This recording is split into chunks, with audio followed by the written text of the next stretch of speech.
ഞങ്ങൾ പുറത്തേക്ക് വിടണം എന്ന് പറയുമ്പോഴേക്കും ഈ പറഞ്ഞ ഇലക്ഷൻ കമ്മീഷൻ കേൾക്കുന്നില്ല. അത് ഒരു സ്വാഭാവിക നിയമലംഘനമാണ്. ഒടുവിൽ സുപ്രീം കോടതിയിലേക്ക് പോകേണ്ടി വരുന്നു. സുപ്രീം കോടതിയിലേക്ക് മരിച്ചു എന്ന് പറയുന്ന ആൾക്കാരെ അവിടെ ഹാജരാക്കേണ്ടി വരുന്നു. മനസ്സിലാകാത്തതുപോലെ അഭിനയിക്കാതാൻ ഹാജരാക്കേണ്ട സുപ്രീം കോടതിയുടെ നിർദ്ദേശപ്രകാരം ഈ പറയുന്ന ലിസ്റ്റുകൾ പുറത്തേക്ക് വിടേണ്ടി വരുന്നു. എന്തൊരു ഗതികേടാണ്. ഇതൊരു നടക്കി പോണ ലക്ഷണില്ല. ഞാൻ ഇവന്റെ 2 വാങ്ങിച്ചിട്ടേ പോവുള്ളൂ. ഇത്തരം കാര്യങ്ങൾ ഇപ്പൊ ഹാഷ്മിക്ക് ഇതൊന്നും മനസ്സിലാവില്ല എന്ന് വിചാരിക്കാം. വോട്ട് ചെയ്തിട്ടുണ്ടാവില്ല, ചിലപ്പോൾ വോട്ട് ചെയ്യാൻ ഇത്തരം കാര്യങ്ങൾ തെരഞ്ഞെടുപ്പ് പ്രക്രിയയിൽ ഭാഗമായിട്ടുണ്ടാവില്ല.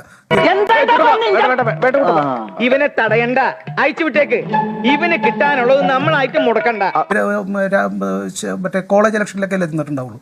പക്ഷേ ഇത്തരം തിരഞ്ഞെടുപ്പ് പ്രവർത്തനത്തിൽ പങ്കാളികളായ കാരശ്ശേരി മാഷക്കെങ്കിലും അതെങ്കിലൊക്കെ ഒന്ന് തിരുത്താൻ ശ്രമിക്കണമായിരുന്നു.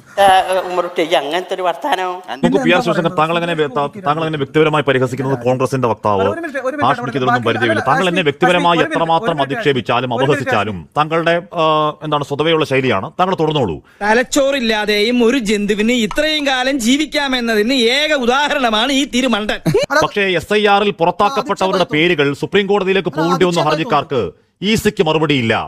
അത് ചോദിക്കുമ്പോൾ താങ്കൾ എന്നെ അധിക്ഷേപിക്കുന്ന മറുപടിയാവോ? അതിനുള്ള മറുപടി അങ്ങനെ അറിയാമെങ്കിൽ പറയൂ. പട്ടിയുടെ വാല് 12 കാലം കൊള്ളിട്ടിട്ട് എന്താ കാര്യം? പട്ടിക്ക് കൂടി തോന്നണ്ടേ അത് നിവർത്തിയെടുക്കണോന്ന്? ഇപ്പം സാറേ, മറുപടിയില്ലായ്മയിൽ നിന്നാണ് വ്യക്തി അധിക്ഷേപങ്ങളും പരിഹാസങ്ങളും നിലവാരം താഴ്ന്ന പ്രസ്താവനകൾ പുറത്തേക്ക് വരുന്നത്. ഞാൻ അങ്ങേ അറ്റം പോയ ഇന്ത്യൻ പ്രസിഡന്റ് ആവും. ഇങ്ങേ അറ്റം വന്ന തനി തറയാണല്ലോ പെണ്ടി. ഞാൻ വോട്ട് ചെയ്തിട്ടില്ലെന്നും എനിക്കൊന്നും അറിയില്ലെന്നും താങ്കൾ അങ്ങ് അനുമാനിക്കുകയാണോ? കയ്യുവെക്ക് ശിവശങ്കരെ, അതൊക്കെ കയ്യുവെക്ക്. കൊറേ നേരമായാലും താങ്കൾ വെച്ച് കൊട്ടാൻ തുടങ്ങിയിട്ട്. അടിക്കാഞ്ഞിട്ടല്ല, എല്ലാം ഞാൻ കടിച്ചു പിടിച്ചോണ്ട് നിൽക്കണം. എനിക്ക് ചൊറിഞ്ഞോണ്ട് വരണം, എന്നെ കൊണ്ട് പറയിപ്പിക്കരുത്. ആ കയ്യിലോ പോക്കറ്റിലോ എവിടെയെങ്കിലും ഒക്കെ കയറ്റി വെക്ക്. ഹാഷ്മിയുടെ ഇങ്ങോട്ട് ഇറക്കണ്ടെന്നാ പറഞ്ഞേ.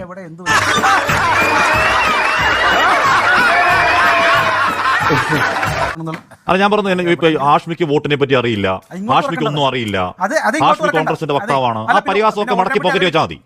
വിഷയത്തിൽ ഒന്നും സംസാരിക്കാൻ പറ്റുമെങ്കിൽ സംസാരിക്കും പ്ലീസ്. എനിക്കൊരു ഉപകാരം ചെയ്യൂ, പറ.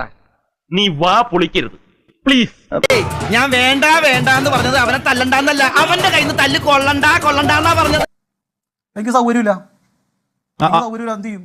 അല്ല പറഞ്ഞു എന്നാ മറ്റവരൊക്കെ പറഞ്ഞപ്പോഴത്തേക്കും ഇല്ല ഞാൻ അല്ല ശിവശങ്കർ വ്യക്തിപരമായി അധിക്ഷേപിക്കാനാണെങ്കിൽ അധിക്ഷേപിക്കുക. ശിവശങ്കറെ വ്യക്തിപരമായി അധിക്ഷേപിക്കാനാണെങ്കിൽ താങ്കൾ BJP-യുടെ വക്താവാണ്. അല്ല പ്രശ്നം, അതിനയാൾ പറഞ്ഞ കാരണങ്ങൾ എനിക്ക് ഇഷ്ടപ്പെടാത്തത്. BJP-ക്ക് നാണക്കേടാണ്. താങ്കളുടെ നിലവാരത്താഴ്ച ഇറക്കിയാൽ BJP-ക്കാണ് നാണക്കേട്. താങ്കൾ ഇറക്കിക്കോളൂ. ഇറക്കിക്കോ. തനിക്ക് തെരഞ്ഞെടുപ്പ് വ്യക്തിയെ കുറിച്ച് അറിഞ്ഞെങ്കിൽ അത് പറയാൻ പറഞ്ഞു. മേലാൽ എന്റെ പൂടിയന്റെ ചുറ്റുവട്ടത്തിൽ എങ്ങനെ കണ്ടാൽ എന്റെ കാൽ അടിച്ചിട്ട് ഞാൻ എൽഷേപ്പാക്കും.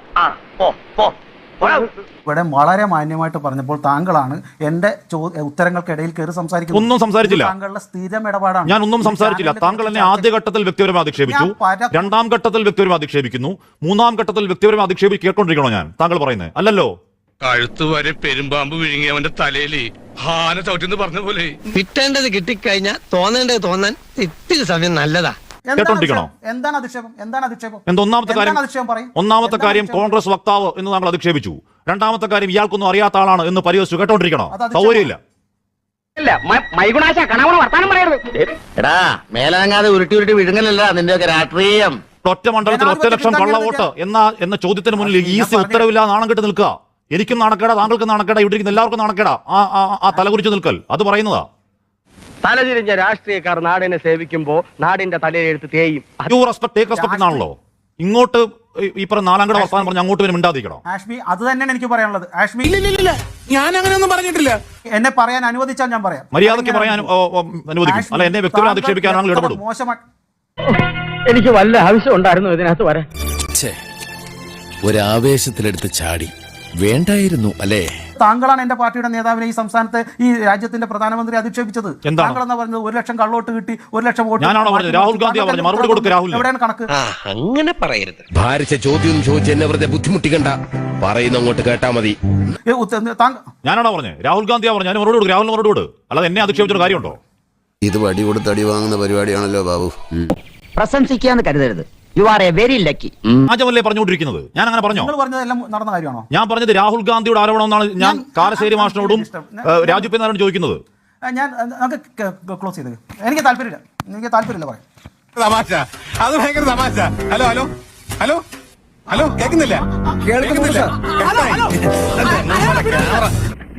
പൊതുജനങ്ങളുടെ ശ്രദ്ധയ്ക്ക് 2 ദിവസത്തിനകം ഞാൻ കൂടുതൽ ശക്തി ആർജിച്ച് ഇവിടെ തിരിച്ചെത്തുമെന്ന് ഊന്നി ഊന്നി പറയുകയാണ്. മതി മതി, ഞാൻ വന്നിട്ട് തരാട്ടോ.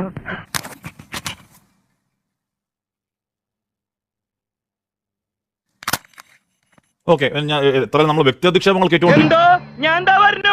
അതിന് തന്നാരും വിളിച്ചില്ല. വിളിച്ചു തന്നെയല്ലേ താ കേൾക്കണത്? എങ്ങനെയാ ആവശ്യത്തെ കാര്യങ്ങൾ ഇടപെടുത്താ പറഞ്ഞു കൊടുക്കണം എന്നെ പറ്റി. ഇരിക്കാൻ കഴിയില്ല. പി ആർ ശിവശങ്കർ, താങ്കൾ ഇറങ്ങിപ്പോയതിൽ താങ്കളുടെ ഇഷ്ടം? ഓ പോയി പിണങ്ങിപ്പോയി. ഞാൻ അങ്ങോട്ട് ഇറങ്ങുവാ, അതാ നല്ലത്. ഒരു ചുവന്ന സ്വിച്ച് കാണുന്നുണ്ടോ? കാണുന്നുണ്ട്. ചുവന്ന സ്വിച്ച് അമർത്തി.